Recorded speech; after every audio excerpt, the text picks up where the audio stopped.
ನಮಸ್ಕಾರ ಕರ್ನಾಟಕ. ಸ್ನೇಹಿತರೆ, 2025 ಮಹಾಕುಂಭಮೇಳ ಬೇರೆ ಬೇರೆ ಕಾರಣಗಳಿಂದ ಸುದ್ದಿ ಆಗ್ತಾ ಇದೆ. ಸ್ನೇಹಿತರೆ, ಉತ್ತರ ಪ್ರದೇಶ ಸರ್ಕಾರ ಸುಮಾರು 1 ವರ್ಷದ ಹಿಂದೆಯಿಂದಲೇ ಪ್ರಯಾಗ್ರಾಜ್ನ ಸಂಗಮ್ ನದಿ ತಟದಲ್ಲಿ ಸುಮಾರು 10,000 ಎಕರೆಯಲ್ಲಿ ಸುಮಾರು 7,000 ಕೋಟಿ ವೆಚ್ಚವನ್ನು ಮಾಡಿ ತುಂಬ ಅಚ್ಚುಕಟ್ಟಾಗಿ ಈ ಮಹಾಕುಂಭವನ್ನು ಆಯೋಜನೆ ಮಾಡಿದ್ದಾರೆ. ಸ್ನೇಹಿತರೆ, ಯಾಕೆ ಈ ಮಹಾಕುಂಭ ತುಂಬ ಮಹತ್ವವನ್ನು ಪಡೆದಿದೆ ಅಂದರೆ ಇದು 144 ವರ್ಷಗಳ ನಂತರ ನಡೀತಾ ಇರೋ ಮಹಾಕುಂಭವಾಗಿದೆ. ದೇಶ ವಿದೇಶದ ಜನ ಇದನ್ನು ಗಮನಿಸ್ತಾ ಇದ್ದಾರೆ. ಈ ಮಹಾಕುಂಭ ಅಂದರೆ ಏನು, ಯಾವ ರೀತಿ ನಡೀತದೆ, ಇದರ ವಿಶೇಷತೆಗಳು ಏನು ಅಂಥೇಳಿ ವಿಶೇಷವಾಗಿ ವಿದೇಶದವರು ಈ ಸರಿ ತುಂಬ ಗಮನ ಬಿಟ್ಟು ಇದನ್ನು ನೋಡ್ತಾ ಇದ್ದಾರೆ. ಸ್ನೇಹಿತರೆ, ಬಹುಶಃ ಮುಂದಿನ ಮಹಾಕುಂಭ ನಡೆಯೋ ಹೊತ್ತಿಗೆ ನೀವೆಲ್ಲರೂ ಇದನ್ನು ನಮ್ಮ ಸೌಭಾಗ್ಯ ಅಂತಲೇ ಹೇಳಬೇಕು. ನಾವು ಇದನ್ನು ಕಣ್ತುಂಬಿಕೊಳ್ತಾ ಇದ್ದೀವಿ. ಸ್ನೇಹಿತರೆ, ಈ ಮಹಾಕುಂಭದ ಹಿನ್ನೆಲೆಯನ್ನು ನೋಡ್ತಾ ಹೋದರೆ ಹಿಂದೂಗಳ ಯಾವುದೇ ಧಾರ್ಮಿಕ ಆಚರಣೆಗೂ ಒಂದು ಪೌರಾಣಿಕ ಹಿನ್ನೆಲೆ ಇದ್ದೇ ಇದೆ. ವಿಷ್ಣು ಪುರಾಣದ ಪ್ರಕಾರ ದೇವತೆಗಳು ಮತ್ತು ದಾನವರು ಅಂದರೆ ರಾಕ್ಷಸರ ನಡುವೆ ಈ ಅಮೃತಕ್ಕೋಸ್ಕರ ಸಮುದ್ರ ಮಂಥನ ನಡೆಯುತ್ತೆ. ಆವಾಗ ಈ ಅಮೃತ ಮೊದಲು ಅಸುರರಿಗೆ ಸಿಗ್ತದೆ, ಅಂದರೆ ರಾಕ್ಷಸರಿಗೆ ಸಿಗ್ತದೆ. ಆವಾಗ ಇದನ್ನು ಒಂದು ಕುಂಭದಲ್ಲಿ ತೆಗೆದುಕೊಂಡು ಹೋಗುವ ಸಮಯದಲ್ಲಿ ಸ್ವಲ್ಪ ಅಮೃತ ಭೂಮಿಯ 4 ಭಾಗದಲ್ಲಿ ಬೀಳ್ತದೆ. ಆ 4 ಭಾಗವೇ ಈಗಿನ ಪ್ರಯಾಗ್ರಾಜ್, ಹರಿದ್ವಾರ, ನಾಸಿಕ ಮತ್ತು ಉಜ್ಜಯಿನಿ. ಈ ಮಹಾಕುಂಭ ಒಂದು 4 ವಿಧಗಳಲ್ಲಿ ನಡೀತದೆ ಸ್ನೇಹಿತರೆ. ಹೇಗಂತ ಹೇಳಿದ್ರೆ 4 ವರ್ಷಕ್ಕೊಮ್ಮೆ, 6 ವರ್ಷಕ್ಕೊಮ್ಮೆ, 12 ವರ್ಷಕ್ಕೊಮ್ಮೆ, 144 ವರ್ಷಗಳಿಗೊಮ್ಮೆ. 6 ವರ್ಷಕ್ಕೆ ಅರ್ಧ ಕುಂಭಮೇಳ, 12 ವರ್ಷಕ್ಕೆ ಕುಂಭಮೇಳ, 12 ಕುಂಭಮೇಳಗಳು ಸೇರಿ ಮಹಾಕುಂಭಮೇಳ 146 ವರ್ಷ. ನದಿಯಲ್ಲಿ ಅಮೃತ ಬಿದ್ದಿರುವುದರಿಂದ ಈ ನದಿಗಳಿಗೆ ತುಂಬಾ ಪಾವಿತ್ರ್ಯತೆ ಬಂದಿದೆ ಅಂತ ಹೇಳಿ ಅಲ್ಲಿನ ಜನಗಳು ನಂಬುತ್ತಾರೆ. ಸ್ನೇಹಿತರೆ, ಈ ಮಹಾಕುಂಭದ ಏರ್ಪಡಿಸುವ ಉದ್ದೇಶವೇ ಬೇರೆ. ಏಕೆಂದರೆ ಈ ನಮ್ಮ ಕಲೆ, ಸಂಸ್ಕೃತಿ, ಆಚಾರ, ವಿಚಾರ ಮುಂದಿನ ಪೀಳಿಗೆಯವ್ರಿಗೆ ಗೊತ್ತಾಗಲಿ ಅನ್ನೋ ಕಾರಣಕ್ಕೆ ಸರ್ಕಾರ ಇಷ್ಟೆಲ್ಲ ಖರ್ಚು ಮಾಡಿ ಅದನ್ನು ಏರ್ಪಾಡನ್ನು ಮಾಡಿದೆ. ಬಟ್ ಇದು ವಿಶೇಷವಾಗಿ ಇದು ಬೇರೆ ರೀತಿಯಲ್ಲೇ ಪ್ರಚಾರ ಆಗಬೇಕಾಗಿತ್ತು. ಬಟ್ ಆಗ್ತಿರೋದೇನು, ನಮ್ಮ ಯುವ ಸಮುದಾಯ ಏನನ್ನು ಅಲ್ಲಿ ಗಮನಿಸ್ತಾ ಇದೆ. ಅಲ್ಲಿ ಹೋದಾಗ ಏನಾಗಬೇಕಾಗಿತ್ತು ಅಂದರೆ ಆ ಮಹಾಕುಂಭದ ವಿಶೇಷಗಳೇನು, ಸಾಧು ಸಂತರು, ನಾಗಾ ಸಾಧುಗಳು, ಅವರ ವೃತ, ಅವರ ಹಿನ್ನೆಲೆಯನ್ನು ತಿಳ್ಕೊಬೇಕಾಗಿತ್ತು. ಸ್ನೇಹಿತರೆ, ಮೊದಲು ಮಹಾಕುಂಭ ಮೇಳದಲ್ಲಿ ಎಲ್ಲವೂ ಸರಿಯಾಗಿ ಸಾಗ್ತಾ ಇತ್ತು. ಇದ್ದಕ್ಕಿದ್ದ ಹಾಗೆ ಬೇರೆ ರೀತಿಯಲ್ಲಿ ಸುದ್ದಿ ಆಗ್ತಾ ಬಂದುಬಿಡ್ತು. ಮೊದಲಿಗೆ IIT ಬಾಬಾನ ಕೆಲವೊಂದಿಷ್ಟು ವಿಡಿಯೋಗಳು ಬರೋಕ್ಕೆ ಶುರುವಾಯಿತು. IIT ಬಾಬಾ ದೊಡ್ಡ ಸಂಬಳವನ್ನು ಬಿಟ್ಟು ಈ ಸನ್ಯಾಸತ್ವ ಯಾಕೆ ಸ್ವೀಕಾರ ಮಾಡಿದ್ರು ಅನ್ನೋವಂಥ ಕೆಲವೊಂದಿಷ್ಟು ವಿಚಾರಗಳನ್ನು ಹಿಡ್ಕೊಂಡು ಅವರ ಇಂಟರ್ವ್ಯೂಗಳನ್ನು ಮಾಡೋದು, ಯೂಟ್ಯೂಬರ್ಸ್ಗಳು ಹೋಗಿ ಅವ್ರಿಗೆ ಮೈಕನ್ನು ಹಿಡಿಯೋದು, ತುಂಬ ಬೇಜಾರಾಗುವಂಥ ರೀತಿಯಲ್ಲೇ ಅವ್ರನ್ನ ಪ್ರಶ್ನೆಗಳ ಮೇಲೆ ಪ್ರಶ್ನೆಗಳು ಕೇಳೋದು, ಪ್ರಶ್ನೆಗಳ ಮೇಲೆ ಪ್ರಶ್ನೆಗಳು ಕೇಳ್ತಾ ಹೋಗಿಬಿಟ್ರು. ಈಗ IIT ಬಾಬಾನ ತಂದೆ ತಾಯಕರು ಮತ್ತು ಪೋಷಕರು ಏನು ಹೇಳ್ತಿದ್ದಾರೆ ಅಂದರೆ ಆ ಸನ್ಯಾಸತ್ವವನ್ನು ತ್ಯಜಿಸಿ ಈಗ ಗೃಹಸ್ಥಾಶ್ರಮಕ್ಕೆ ಬಂದುಬಿಡು ಅಂತ ಹೇಳಿ ಒತ್ತಡವನ್ನು ಮಾಡ್ತಾ ಇರುವಂಥ ಸುದ್ದಿ ನಿಮ್ಮೆಲ್ಲರಿಗೂ ಬಂದುಬಿಡ್ತು. ಸೊ ಈ ವಿಚಾರ ಒಂದು ಕಡೆ ಆದರೆ, ತದಾದ ನಂತರ ಹರ್ಷ ರಿಚಾರಿಯಾ ಎಂಬ ಹೆಸರು ಮುನ್ನೆಲೆಗೆ ಬಂತು.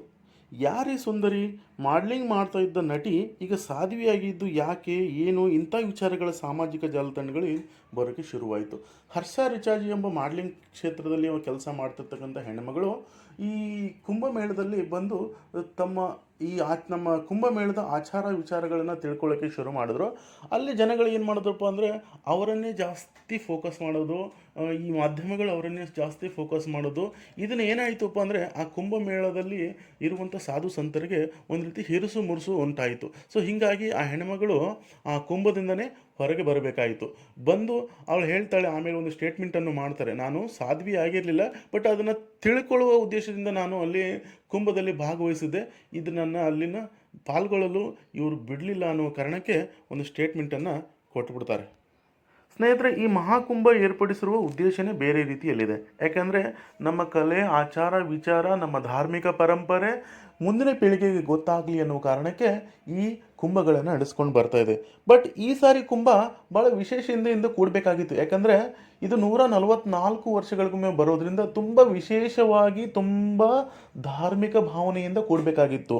ಆದರೆ ಅಲ್ಲಿ ನಡೀತಿರೋದೇನು, ನಮ್ಮ ಈಗಿನ ಜನ್ರೇಷನ್ ಅವ್ರಿಗೆ ಗೊತ್ತಾಗಲಿ ಅನ್ನೋ ಕಾರಣಕ್ಕೆ ಸರ್ಕಾರ ತುಂಬ ಅಚ್ಚುಕಟ್ಟಾಗಿ ಏನು ಮಾಡಿದೆಪ್ಪ ಅಂದರೆ ಈ ಮಹಾಕುಂಭವನ್ನು ಏರ್ಪಾಡು ಮಾಡಿದ್ದಾರೆ. ಸ್ನೇಹಿತರೆ, ನಮ್ಮ ಮಾಧ್ಯಮಗಳು ಮತ್ತು ಸಾಮಾಜಿಕ ಜಾಲತಾಣಗಳು ಹೇಗೆ ಕೆಲಸ ಮಾಡಬೇಕಾಗಿತ್ತು ಅಂದರೆ ತುಂಬ ಅಚ್ಚುಕಟ್ಟಾಗಿ ಈ ಮಹಾಕುಂಭದ ಬಗ್ಗೆ ಸವಿವರವಾಗಿ ಹೇಳಿಕೊಡ್ಬೇಕಾಗಿತ್ತು. ಆದರೆ ಅಲ್ಲಿ ನಡೀತಿರೋದಾದರೂ ಏನು ಸ್ನೇಹಿತರೆ, ತದಾದ ನಂತರ ಮೊನಾಲಿಸಾ ಭೋಸ್ಲೆ ಎಂಬ ಮಧ್ಯಪ್ರದೇಶದ ಇಂದೋರ್ ಜಿಲ್ಲೆಯ ಒಬ್ಬ ಹುಡುಗಿ ಆ ಮಹಾಕುಂಭದಲ್ಲಿ ಏನು ಮಾಡ್ತಾರಪ್ಪ ಅಂದರೆ ಅಲ್ಲಿ ರುದ್ರಾಕ್ಷಿ ಮಾಲೆಯನ್ನು ಮಾರಲಿಕ್ಕೆ ಅಂತ ಬಂದಿರ್ತಾರೆ. ಆ ಹೆಣ್ಮಗಳು ತುಂಬ ಚೆನ್ನಾಗಿ ಕಾಣಿಸ್ತಾರೆ, ಅವಳ ಕಣ್ಣುಗಳು ತುಂಬ ಅಟ್ರಾಕ್ಟಿವ್ ಆಗಿದ್ದಾವೆ.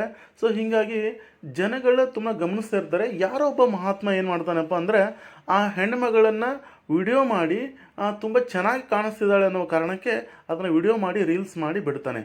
ತದಾದ ನಂತರ ಇದೆಲ್ಲ ನಿಮ್ಗೆ ಗೊತ್ತೇ ಇದೆ ಯಾವ ರೀತಿ ವೈರಲ್ ಆಯಿತು ಅಂದರೆ, ಬೇಡಪ್ಪ ಅದು ಸುದ್ದಿ ಅಂದರೆ ಇಡೀ ದೇಶಾದ್ಯಂತ, ನಮ್ಮ ದೇಶದ ಹೊರಗಡೆನೂ ಆ ಹೆಣ್ಣು ಮಗಳದೇ ಮಾತಾಗಿದೆ.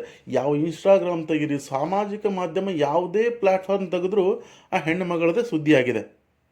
ಸ್ನೇಹಿತರೆ, ಮಹಾಕುಂಭ ಯಾವುದರಿಂದ ಸುದ್ದಿ ಆಗಬೇಕಾಗಿತ್ತು ಅಂದರೆ ನಮ್ಮ ಧಾರ್ಮಿಕ ಆಚಾರ ವಿಚಾರಗಳನ್ನ ಹಿಡಿದುಕೊಂಡು ಸುದ್ದಿ ಆಗಬೇಕಾಗಿತ್ತು.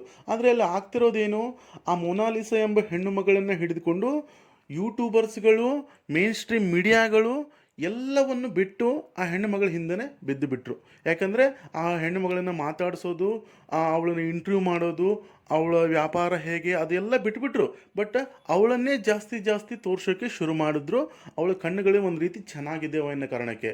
ಬಟ್ ಆದರೆ ಏನಾಯಿತು ಅಂದರೆ ಈ ಕುಂಭಕ್ಕೆ ಹೋಗೋ ಯುವಜನತೆಯೂ ಕೂಡ ಮೊನಾಲಿಸಾ ಎಲ್ಲಿದ್ದಾಳಪ್ಪ ಅವಳು ನೋಡ್ಬೇಕನ್ನೋ ಒಂದು ಉದ್ದೇಶನೇ ಜಾಸ್ತಿ ಆಗಿಬಿಡ್ತು. ಭಕ್ತಿ ಭಾವ ಕಡಿಮೆ ಆಗಿ ಆ ಮೊನಾಲಿಸಾ ಹಿಂದೆನೇ ಬಿದ್ದುಬಿಟ್ರು. ಸ್ನೇಹಿತರೆ, ಮೊದಲು ತುಂಬ ಚೆನ್ನಾಗಿ ಅನಿಸ್ತಿತ್ತು ಹೆಣ್ಮಗಳಿಗೆ. ಯಾಕಂದರೆ ನನ್ನ ಜನ ಹೊರಗಿನವರು ಬಂದು ಮಾತಾಡ್ಸ್ತಾ ಇದ್ದಾರಲ್ಲ ಒಂದು ಖುಷಿ, ನಾನು ವಿಡಿಯೋ ಮಾಡ್ತಾರೋ ಒಂದು ಖುಷಿ. ಅವ್ರಿಗೆ ತುಂಬ ಮೇನ್ ಸ್ಟ್ರೀಮ್ ಮೀಡಿಯಾಗಳು ಅವಳ ಮುಂದೆ ಬಂದು ಮೈಕ್ ಹಿಡಿಯುವಾಗ ಅವ್ಳಿಗೆ ಏನೋ ಒಂಥರ ಖುಷಿ. ಅದು ಬರ್ತಾ ಏನಾಯ್ತಪ್ಪ ಅಂದರೆ ಇರಿಟೇಷನ್ಗೆ ತಿರುಗಿಬಿಡ್ತು. ಯಾಕೆಂದರೆ ಅವಳು ವ್ಯಾಪಾರ ಇಲ್ಲ, ವಹಿವಾಟು ಇಲ್ಲ, ಒಂದು ರುದ್ರಾಕ್ಷಿ ಮಾರಾಟವಾಗ್ತಿಲ್ಲ, ಯಾರು ₹1 ಕೊಡೋರಿಲ್ಲ. ಬಟ್ ಬರೀ ಮಾತಾಡ್ಸೋದೇ ಒಂದು ಕೆಲಸ ಆಗ್ಬಿಡ್ತು. ಬಂದವ್ರಿಗೆಲ್ಲ ಫೋಟೋ ಕೊಡೋದು, ಫೋಟೋಗೆ ಫೋಸ್ ಕೊಡೋದು, ಬಂದವ್ರಿಗೆ ಮಾತಾಡಿಸಿದವ್ರಿಗೆ ಮಾತಾಡಿಸೋದೇ ಇದೇ ಒಂದು ಕೆಲಸ ಆಗ್ಬಿಡ್ತು. ಬರ್ತಾ ಅವಳಿಗೆ ಇರಿಟೇಷನ್ ಶುರು ಆಗ್ಬಿಡ್ತು. ಸ್ನೇಹಿತರೆ, ನಾನು ನಿಮಗೆ ಒಂದು ಹೇಳಿಬಿಡ್ತೀನಿ, ಈ ಕಡಿಮೆ ಸಮಯದಲ್ಲಿ ವೈರಲ್ ಆಗಿ ಸಿಕ್ಕಾಪಟ್ಟೆ ಪ್ರಚಾರವನ್ನು ಪಡಿತಾರಲ್ಲ, ಅವರ ಭವಿಷ್ಯ ಎಂಥ ಘನಘೋರವಾಗಿತ್ತು ಅನ್ನೋದಕ್ಕೆ 2 ಉದಾಹರಣೆಯನ್ನು ಕೊಟ್ಟುಬಿಡ್ತೀನಿ. ನೀವು ರಾಣು ಮಂಡಲ್ ಅಂತ ಹೆಣ್ಮಗಳ ಹೆಸರು ಕೇಳಿರಲೇಬೇಕು. ರೈಲ್ವೆ ಸ್ಟೇಷನಲ್ಲಿ ತನ್ನ ಹೊಟ್ಟೆಪಾಡಿಗಾಗಿ ಹಾಡನ್ನು ಹಾಡ್ತಾ ತನ್ನ ಜೀವನವನ್ನು ಸಾಗಿಸ್ತಕ್ಕಂಥ ಸಮಯದಲ್ಲಿ ಯಾರೋ ಒಬ್ಬರು ವಿಡಿಯೋ ಮಾಡಿ ವೈರಲ್ ಮಾಡ್ತಾರೆ. ಅದು ತುಂಬ ವೈರಲ್ ಆಗ್ತದೆ. ಆ ಹೆಣ್ಮಗಳನ್ನು ಬಾಲಿವುಡ್ ಮಟ್ಟಕ್ಕೂ ಕರೆದುಕೊಂಡು, ಆಮೇಲೆ ಆ ಕಚ್ಚಾ ಬದಾಮ್ ಮಾರ್ತಕ್ಕಂಥ ವ್ಯಕ್ತಿಯ ಪರಿಸ್ಥಿತಿ ಕೂಡ ಸೇಮ್. ಸ್ನೇಹಿತರೆ, ಈ ಮೊನಾಲಿಸಾ ಈಗ ಹೆಣ್ಮಗಳದ್ದು ಪರಿಸ್ಥಿತಿ ಕೂಡ ಹಾಗೆ ಆಗೋದ್ರಲ್ಲಿ ಎರಡನೇ ಮಾತಿಲ್ಲ. ಸ್ನೇಹಿತರೆ, ಈ ಮೊನಾಲಿಸಾನ ತುಂಬ ಚೆನ್ನಾಗಿದೆಯಾಳ ಅನ್ನೋ ಕಾರಣಕ್ಕೆ ಯಾವ ರೀತಿ ಮಾತಾಡ್ತಿದ್ದಾರೆ, ಯಾವ ರೀತಿ ಆಮಿಷವನ್ನು ಹೊಡ್ತಿದ್ದಾರೆ ಅನ್ನೋದಕ್ಕೆ ಈ ವಿಡಿಯೋ ನೋಡ್ಕೊಂಬನ್ನಿ. देखो दोस्तों, मोना मुझे मिली है। मैं मोना को ये गिफ्ट दे रहा हूँ 5,000 रुपए। मोना, मैं तुम्हें 5,000 रुपए गिफ्ट दे रहा हूँ क्योंकि तुमने बोला कि मेरा वीडियो बनाओ मर्जी से, लेकिन जबरदस्ती मैं नहीं बनाऊंगा, ठीक है? क्योंकि तुम बहुत ज्यादा वायरल हो सोशल मीडिया पे। वायरल हो ना, फेसबुक पे बहुत लोग तुम्हें, मीडिया वाले बोलते हैं फोटो वीडियो बनाओ, ऐसे बोलते हैं बहुत। तो मैं तुम्हें बहुत पसंद करता हूँ, तुम्हारी आंखें बहुत खूबसूरत है, तुम बहुत ही खूबसूरत हो। जो सादगी है ना तुम्हारी, बहुत सादगी है।